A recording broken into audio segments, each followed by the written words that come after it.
Actualité.cd, l'actualité de la RDC en continu et en direct.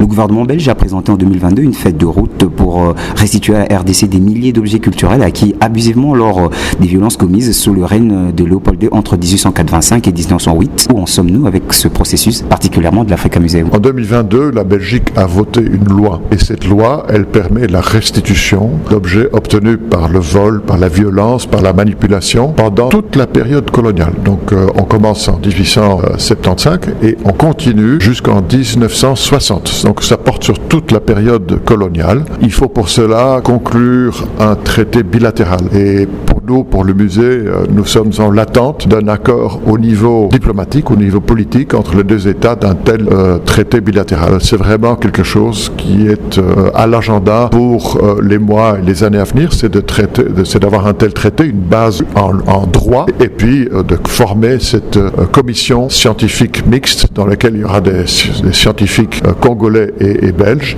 qui vont formuler des avis, et puis on pourra aller de l'avant et prendre des décisions de commun accord entre les deux gouvernements sur la restitution de certains objets. Et ce traité bilatéral, pourquoi tarde-t-il à arriver? Je crois que nous attendons, je crois qu'aujourd'hui on est en période de formation d'un gouvernement. Nous attendons le mot d'ordre de la part du prochain gouvernement congolais. La négociation de tels traités prend du temps.